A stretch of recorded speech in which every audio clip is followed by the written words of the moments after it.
Hello everyone, स्वागत है आपका defence exam tips YouTube channel के ऊपर। इस वीडियो में हम लोग एमटीएस एग्जाम का 2022 में जो टफेस्ट शिफ्ट थी सबसे ज़्यादा उसको सॉल्व करेंगे। और इसमें जीके का सेक्शन में सॉल्व करूंगा, अगली वीडियो में इंग्लिश को मैं सॉल्व करा दूंगा। ये सबसे टफेस्ट शिफ्ट थी, इस बात का मैं आपको थोड़ा प्रूफ दिखा देता हूँ। ये 15 मई की थर्ड शिफ्ट थी जिसमें 56 नंबर एवरेज गया था, जबकि हाईएस्ट जो स्कोर आप देखोगे तो 92 मार्क्स एवरेज था 2022 में एग्जाम में, और इसमें 56 मार्क्स एवरेज था। आप समझ सकते हैं कितनी टफ शिफ्ट होगी ये। और इसमें कैंडिडेट्स के 25 नंबर तक नॉर्मलाइज होके बढ़े हैं, 25 मार्क्स तक, इससे ज़्यादा ही बढ़े हैं, बल्कि 25 नंबर तक इंक्रीज हुआ है। मतलब जो कैंडिडेट 100 नंबर स्कोर करा है इस शिफ्ट में यूआर कैटेगरी से, उसको भी एक जॉब मिनिमम मिल गई है। ये इस शिफ्ट का लेवल है। तो देखेंगे क्या सच में ये शिफ्ट इतनी टफ थी जितनी एक्चुअली में कैंडिडेट्स ने कम स्कोर करा है। क्या इस शिफ्ट में भी स्कोर करना उतना आसान था जितना और शिफ्ट में था।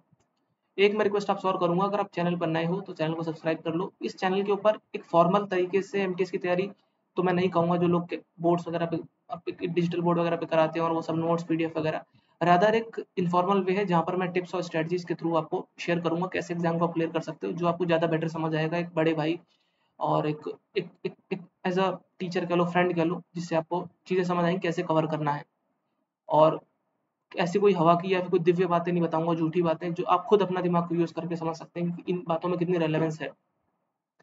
जैसे मैं हमेशा कहता हूँ, प्रीवियस ईयर पेपर को करना बहुत ही ज्यादा जरूरी है। और इस पेपर में भी जो सबसे टफेस्ट शिफ्ट है 2022 की, उसमें भी प्रीवियस ईयर से कितने पेपर रिपीट हुए हैं। अच्छा, एक बात बता दूं, 2022 की मैं कह रहा हूँ, ये एग्जाम 2022 में नहीं 2023 में हुआ था। बाय द वे, एमटीएस था 2022 जब 11,500 वैकेंसी थी, एग्जाम 2023 में हुआ था। ये बात थोड़ी सी ध्यान रखना, ठीक है, कंफ्यूज मत हो जाना, क्योंकि 2022 से ही पैटर्न बदला था जब जीके और इंग्लिश में मेरिट बनने लगी थी। तो वही वाली शिफ्ट है, मतलब उसी साल का एग्जाम है ये। पहला क्वेश्चन है कि इनमें से डीपेस्ट लैंडलॉक पोर्ट कौन सा है। इसका आंसर है विशाखापट्टनम। ये मैं क्यों कह रहा हूँ कि डायरेक्टली इसका आंसर आप टिक कर दो, बिकॉज ये मोस्ट रिपीटेड क्वेश्चन है। अभी देखो, अभी रिसेंटली मैंने एक वीडियो डाली थी, ये देखो, ये वीडियो मैंने डाली थी, ठीक है, अभी चैनल पे देख लेना, इससे पहले वाली वीडियो होगी, उसमें भी मैंने मेंशन, देखो, दिखाया था ये क्वेश्चन कितनी बार रिपीट हुआ है, विशाखापट्टनम पोर्ट वाला किस स्टेट में, आंध्र प्रदेश में। ये क्वेश्चन 2023 में आया है, ठीक। और ये जो क्वेश्चन मैंने आपको पहले दिखाया, ये 2022 में आया है। मतलब 22 में भी क्वेश्चन पूछा, 23 में पूछ लिया किस स्टेट में, 2021 में भी क्वेश्चन आया हुआ है, आप देख लेना जाकर। अगेन मल्टीपल टाइम में क्वेश्चन रिपीट होते रहते हैं। एक चीज और मैं आपको और बता देता हूँ, बोनस पॉइंट, हो सकता है 2024 में ये लोग पूछ ले कि रिवराइन पोर्ट कौन सा है, मतलब नदी नदी पर बसा पोर्ट कौन सा है, टाइडल पोर्ट कौन सा है, कंडला पोर्ट टाइडल पोर्ट है, सबसे पुराना पोर्ट कौन सा है। ये होता है प्रीवियस ईयर पेपर की मदद से और क्वेश्चन जनरेट करना, ताकि 2024 में से कोई क्वेश्चन आए तो हमारा सही हो जाए। इस छोटी सी बात को अगर आपने समझ लिया तो आपकी बहुत मेहनत बच जाएगी और एमटीएस एग्जाम में बहुत अच्छा स्कोर करोगे। एक चीज और करते हैं हम लोग, सबसे टफेस्ट पेपर है ना, तो इसमें ये करते चलते हैं कि कौन सा पेपर, कौन से क्वेश्चन इजी थे और आराम से हो सकते थे, ठीक है। तो मैं यहाँ पर एक काम करता हूँ, स्टार बना देता हूँ। ये क्वेश्चन तो यार प्रीवियस पेपर से आता है, आराम से हो सकता था, ठीक।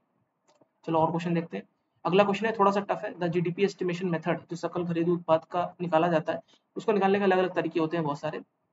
उसमें एस्टिमेशन मेथड जो है, जिसमें कि एग्रीगेट वैल्यू निकाली जाती है फैक्टर पेमेंट की। अच्छा, ये क्वेश्चन मैं इंग्लिश में इसलिए आपको समझा रहा हूँ, हिंदी में भी क्वेश्चन मिल जाते हैं पेपर में, लेकिन इतनी इंग्लिश आपको आनी चाहिए, क्योंकि 25 क्वेश्चन इंग्लिश के भी करने हैं अपने को, ठीक है। तो ये चीज आप ध्यान रखना, इतनी इंग्लिश प्लीज समझ जाओ आप। एग्रीगेट वैल्यू फैक्टर पेमेंट किस में जोड़ी जाती है, जिसमें कि इनडायरेक्ट टैक्सेस जोड़ लिए गए और बाकी सब्सिडीज वगैरह, तो इनकम मेथड में ये सब जोड़ा जाता है, ठीक है। मैं मान के चलता हूँ इतना टफ क्वेश्चन कोई तैयार करके नहीं जाता है, तो इस क्वेश्चन को आप एग्जाम हॉल में छोड़ोगे, तो मैं जोड़ ही नहीं रहा इसको, ठीक। इजी सी क्वेश्चन जो प्रीवियस पेपर से हो सकते हैं और उतनी नॉलेज बैंक के साथ हो सकते हैं, उसको उसको जोड़ेंगे, ठीक है। थर्ड क्वेश्चन है, 2021 में आईसीसी वर्ल्ड कप किसने जीता, बच्चा बच्चा जानता है। शोवाना नारायण, ये जाने माने डांसर है, इनमें से किसकी। अच्छा, एक नाम ये समझो आप, एक पिछली वीडियो में मैं आपको एक प्रूफ दिखा देता हूँ। पिछली वीडियो में मैंने आपको एक तरीका बताया था, जिसे कहते हैं, जिसे कहते हैं इटेमोलॉजी, ठीक है, इटेमोलॉजी कहा जाता है।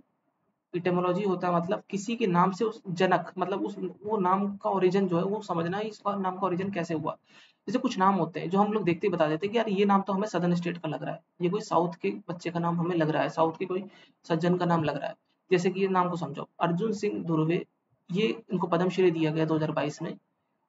ये किस राज्य से ताल्लुक रखते हैं, कर्नाटक से, आंध्र प्रदेश से, तमिलनाडु से या मध्य प्रदेश से। आप नाम को समझो पहले, अर्जुन, और उसमें भी सिंह, ये सिंह सरनेम जो है आपको जनरली कहाँ दिखता है, नदर्न स्टेट में, ठीक है। तो मध्य प्रदेश, बाकी तीनों सदर्न स्टेट है, मध्य प्रदेश इसका बहुत रेलेवेंट हमें आंसर नजर आता है। अगर तुक्का मारना होगा, कैलकुलेटेड गेस लेना होगा, तो मध्य प्रदेश के साथ जाएंगे, ठीक है।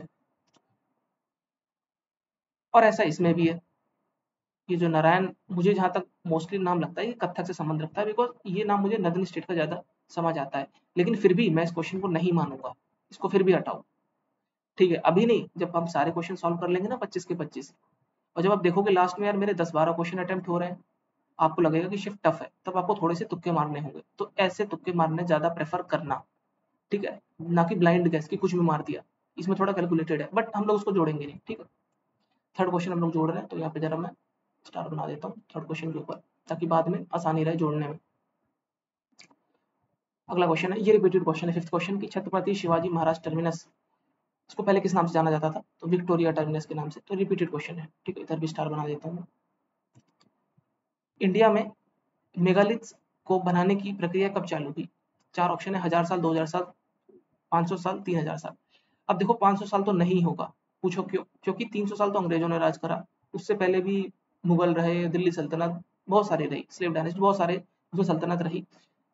300 साल तो अंग्रेज रहे, अंग्रेजों से पहले काम होता आ रहा है, तो 500 साल तो नहीं होगा, और 1000 साल भी नहीं होगा, क्योंकि यार 600 साल तो मेरे ख्याल से, जहाँ तक मुझे अंदाजा है 600 या 1000 साल, 600 साल तो मुगलों ने राज करा। तो ये तो ऑप्शन हट गया, 900 साल तो नहीं होगा, तो ये तो दोनों बात खत्म हो गई। अब देखो, जब हमको 4 ऑप्शन थे तब सही होने का चांस था 25% किसी एक ऑप्शन का, अब 2 ऑप्शन है तो सही होने का चांस है 50%, समझ रहे हो, चांस बढ़ गए। अब 2000 और 3000 के बीच में हमको तुक्का मारना है। अभी तुक्का नहीं मारेंगे, थोड़ा रुक के मारेंगे, पहले देख लेते हैं सारे क्वेश्चन, ठीक है, फिर मैं बताऊंगा इसमें तुक्का मारना कैसे है एक्चुअली। ये भी एक आर्ट होती है तुक्का मारने की, उसको समझेंगे। ये क्वेश्चन रिपीटेड है, रीजन ऑफ मिक्सिंग किसे कहा जाता है? ट्रोपोस्फियर आता है, फिर स्ट्रेटोस्फियर आता है, इनके बीच में होता है ट्रोपोपॉज, ठीक है, ऊपर ओजोन होता है, उसके ऊपर कोई भी एटमॉस्फेयर नहीं होता है, ठीक है, और यहाँ पर अपने प्लेन वगैरह फ्लो करते रहते हैं, क्लाउड वगैरह नहीं होते हैं। ट्रोपोस्फियर जो है, इसके बाद ही रीजन ऑफ मिक्सिंग स्टार्ट होता है, तो troposphere is the right answer first. Question number 8 था, गौतम बुद्ध को एनलाइटमेंट कहाँ मिला? सबको पता है, बोल गया हम, रिपीटेड क्वेश्चन है, ठीक है, तो ये आसान आसान क्वेश्चन है दोनों, स्टार बना देते हैं। ये प्रीवियस ईयर पेपर से ना, इसलिए आसान है। अच्छा, ये प्रीवियस ईयर पेपर से नहीं है, लेकिन कॉमन सेंस से आप कैसे सॉल्व कर सकते हो? पूछा जा रहा है कि आसियान कंट्री का इनमें से कौन सा मेंबर नहीं है? Sri Lanka, Malaysia, Thailand, Indonesia. एक बात बताओ, आसियान कंट्री में साउथ ईस्ट एशिया की कंट्रीज आती है, ठीक है, ये हमारा प्यारा भारत है, ठीक, ये म्यांमार है, यहाँ थाईलैंड है, यहाँ पर अपना लाओस, कंबोडिया, वियतनाम, आगे जाओगे इंडोनेशिया, ये श्रीलंका यहाँ पर है। तो यार ये सब साउथ ईस्ट एशिया में आ गए, ये कहाँ से अलग से अजूबा यहाँ आ जाएगा? श्रीलंका साउथ ईस्ट एशिया में, ये आता है साउथ एशिया में, ठीक है, तो श्रीलंका इनमें से ऑड वन आउट है। अब ये क्वेश्चन इजी है यार, हर कोई इसको सही करेगा, तो उस पर टिक कर देते हैं। प्रधानमंत्री कौशल विकास योजना, ये कब ईयर में स्टार्ट हुई? देखो यार, 2014 के बाद जब मोदी गवर्नमेंट आई, जितनी भी मेजर स्कीम है सेंट्रल गवर्नमेंट की जो स्कीम है, सेंट्रल सेक्टर से, इसमें की 100% सेंट्रल गवर्नमेंट फंडिंग करती है। इन सब स्कीम को इनके साल याद कर लेना, जैसे कि स्वच्छ भारत मिशन कब हुआ, प्रधानमंत्री कौशल विकास योजना, और गरीब कल्याण अन्न योजना, हालांकि ये तो पहले नेशनल फूड सिक्योरिटी एक्ट था, बट स्टिल इनको याद कर लेना। पहल योजना, उज्ज्वला योजना, ये सबके साल आपको पता होने चाहिए, फिर भी मैं इस क्वेश्चन को इंक्लूड नहीं करूंगा। एक क्वेश्चन आ गया कि 2022 में बजट में आंगनवाड़ी को अपग्रेड करने की बात कही गई, तो कितनी आंगनवाड़ी को अपडेट करने की बात कर रहे हैं? इसको भी नहीं मानते, ठीक है। हम बिल्कुल ऐसे क्वेश्चन मानेंगे जो प्रीवियस ईयर में आए हैं और आराम से आप कर सकते थे, इतनी टफ शिफ्ट में भी। बैटल ऑफ तुर्कोई, जिसमें अकबर ने बंगाल सल्तनत को हराया था, जिसमें अकबर खुद जीते थे, और उसके बाद तो आपको सबको पता है 1575 इसका राइट आंसर है, क्योंकि रिपीटेड क्वेश्चन है, इसलिए मैं इसको हाई प्रेफरेंस दूंगा। महानदी जो है ये कहाँ पर, इसका उत्तर स्थान पूछा गया, कहाँ पर है? देखो ये है उड़ीसा, उड़ीसा में महानदी फ्लो करती है, इसमें हीराकुंड डैम भी है, ठीक है, इतना सबको पता है। उड़ीसा के नीचे आंध्र प्रदेश, तो आंध्र प्रदेश से तो जाहिर सी बात है ये आएगी नहीं, ठीक है, क्योंकि ये अपना वेस्ट से ईस्ट की तरफ फ्लो कर रही है, ठीक है, साउथ से नॉर्थ तो नहीं जाएगी। बिहार भी इसका करेक्ट आंसर नहीं है, उड़ीसा और छत्तीसगढ़ में से ऑप्शन बचा है। वैसे डायरेक्टली पता होना चाहिए कि छत्तीसगढ़ आंसर है, लेकिन मैं आपको तरीका बता रहा हूँ। अच्छा एक बात बताओ, इतनी बड़ी रिवर है, वो उड़ीसा से ही ओरिजिनेट होकर उड़ीसा में फ्लो कर जाएगी, ठीक है, ऑब्वियस सी बात है, किसी दूसरे कोई दूसरे पठार से कोई दूसरे स्टेट से होते हुए आ रही है, यहाँ पर है अपना छत्तीसगढ़ ऐसे, ठीक, छत्तीसगढ़, छत्तीसगढ़ से ये निकलती है। आपको कमेंट बॉक्स में बताना है छत्तीसगढ़ में किस पठार से या फिर किस हिल से ये निकलती है, इतना आपको पता होना चाहिए, इसलिए मैं आपसे पूछ रहा हूँ। ये क्वेश्चन भी आसान है, प्रीवियस ईयर का होगा, प्रीवियस ईयर में आया होगा जहाँ तक, लेकिन वैसे भी पता होना चाहिए आपको। इनमें से पूछा गया कि सरोद वादक कौन से हैं, मुझे नहीं पता, छोड़ देते, हो सकता है आपको पता हो, प्रीवियस ईयर में आया हो, बट प्राइमा फेसिया तो नहीं आ रहा है। नवरोज फेस्टिवल किसका है? पारसियों का है, सबको पता है। वाइड एंगल, ये रिपीटेड क्वेश्चन है, मैंने आपको पिछली वीडियो में भी कहा था, ऑटोबायोग्राफी के रट्टे लगा लेना, स्पोर्ट्स पर्सन और बॉलीवुड पर्सनैलिटीज और जो पॉलिटिक्स के जो टॉप लोग हैं उनके, तो Yuvraj Singh is the right answer. ये भी एक आसान क्वेश्चन ही है। इंडियन सिविलाइजेशन का वो कौन सा सिस्टम है जिसमें कि टाउन प्लानिंग और अंडरग्राउंड ड्रेनेज सिस्टम ये सब था? सबको पता है सिंधु घाटी की सभ्यता थी, इंडस वैली सिविलाइजेशन। अच्छा, town planning, Harappa, underground drainage system, ये किस में थे? बनावली, कालीबंगन, रोपर, ये किन का था? कमेंट बॉक्स में बताना, ठीक है, क्योंकि इससे क्वेश्चन पूछ लेते हैं। अच्छा, एक क्वेश्चन आप इधर से और निकाल सकते हो, जैसे कि पूछ लेगा कि रेडियल ड्रेनेज किस में था, ठीक है, रेडियल ड्रेनेज वाला वो किस में था? सिटाडेल जो था वो केवल एक ही में था, वो किस में था? और वो जो ग्रेन स्टोर करने वाला सिस्टम था वो किस में था? ये सब चीजें आप थोड़ा सा इंडस वैली के जो मेजर मेजर साइट है पॉपुलर पॉपुलर वो याद कर लेना, ठीक है। ये क्वेश्चन भी आसान था। छाऊ जो नृत्य है ये किस रीजन का है? अच्छा, कंफ्यूज हो सकते हो, लेकिन मैं आपको प्रूफ दिखा देता हूँ कि मैंने अभी लास्ट वीडियो में ही बताया था। ये देखो, छाऊ जो है, ये डांस ट्रेडिशन जो है, ये किस राज्य से ताल्लुक नहीं रखता है? ऐसा क्वेश्चन 2023 में पूछा गया। वेस्ट बंगाल, झारखंड, उड़ीसा, ठीक है, ये ईस्टर्न स्टेट्स है। मध्य प्रदेश से ये ताल्लुक नहीं रखता है। 2000 पहले से भी, 2023 से पहले भी, 2021 में, 19 में भी, सब में पूछा गया बार बार ये। तो ये ईस्टर्न स्टेट्स का संबंध रखता है, और ये सेंट्रल स्टेट है मध्य प्रदेश, इससे संबंध नहीं रखता है। अच्छा, यहाँ पर पूछा गया किस रीजन से है, तो ईस्टर्न से। अब एक क्वेश्चन आप यहाँ और बना सकते हो कि छाऊ डांस के जो पॉपुलर डांसर्स हैं वो कौन से, ठीक है। तो ये भी एक आसान क्वेश्चन था, क्योंकि प्रीवियस ईयर से रिपीटेड था, अदरवाइज भी बहुत बार रिपीट हो चुका है, तो आपको पता होना चाहिए। कंडारिया महादेव टेम्पल कहाँ पर है, किस डायनेस्टी ने बनाया? अभी तो प्राइमा फेस मुझे समझ नहीं आ रहा, हो सकता है कि पीवाईपी में रिपीट हो, लेकिन इसको भी छोड़ देते हैं हम लोग। असेंबली में बॉम्ब किसने फेंका? भगत सिंह और बटुकेश्वर दत्त ने फेंका था। रामप्रसाद बिस्मिल, अशफाकुल्ला खान, ये काकोरी कॉन्स्पिरेसी से संबंध रखते हैं। सूरत से, चिटगांव आर्मी रेड से। रामप्रसाद बिस्मिल, नलिनी गुप्ता, ये भी शायद काकोरी से संबंध रखते थे। उद्गम सिंह ने जनरल डायर को मारा था। मंगल पांडे 1857 क्रांति से संबंध रखते हैं। ऐसा मैंने क्यों बताया आपको बाकी के ऑप्शंस, क्योंकि इनसे भी क्वेश्चन बन सकता है। मान लो पूछ लेगा सूर्यसेन और नलिनी गुप्ता ये किसे संबंध रखती है, ठीक है, या फिर राम प्रसाद बिस्मिल ये किसे संबंध रखते हैं। तो ये सब चीजें आपको थोड़ी थोड़ी एक्स्ट्रा, मतलब ऑप्शन की मदद से प्रीवियस ईयर पेपर से आप तैयार कर सकते हैं। आसान क्वेश्चन था ये। सेक्शन 377 जो सेक्सुअलिटी, वो जो है सेक्सुअलिटी संबंधित इंडियन पीनल कोड का सेक्शन है, जिसको डिक्रिमिनलाइज कर दिया सुप्रीम कोर्ट ने। तो ऑप्शन नंबर फर्स्ट ये सबको पता है, इसमें कोई वैसी बात नहीं है। ट्रिपल तलाक के साथ प्लीज कंफ्यूज मत करना इसको, कोई संबंध इसका वैसे है नहीं। ये भी एक आसान क्वेश्चन था। इंडियन पीनल कोड का आईपीसी का ये पूछ सकता है कि किस ईयर में ये हुआ, तो 1860 में। और किसने करा, ठीक है, मतलब किस, मतलब इंडियन पीनल कोड जैसे कि भारतीय न्याय संहिता हो गई है बीएनएस, तो ये पूछ सकता है कि इंडियन पीनल कोड को मतलब किसने कोडिफाई कराया, मतलब कौन था वो, लॉर्ड कॉर्नवालिस था, वेलेस्ली था, कौन था? तो ये हो सकता है कि आप तैयार कर लो, हो सकता है क्वेश्चन इससे आ जाए। हेलोजन ग्रुप से संबंध इनमें से कौन सा नहीं रखता है? हीलियम नहीं रखता है, क्योंकि ये इनर्ट गैस है, और हेलोजन ग्रुप तो आपको पता है, क्लोरीन, ब्रोमीन, एस्टीन सब उसी में आते हैं। ये रिपीटेड क्वेश्चन है, लेकिन मैं मान के चलता हूँ ये कैंडिडेट को शायद एग्जाम हॉल में डायरेक्टली याद ना आए, इसको भी इग्नोर कर देते हैं, ठीक है। समझ रहे हो, सिर्फ इजी इजी क्वेश्चन जिनको आप करेक्ट कर सकते हो, उससे कितना नंबर स्कोर आएगा हम लोग ये देखने की कोशिश करेंगे।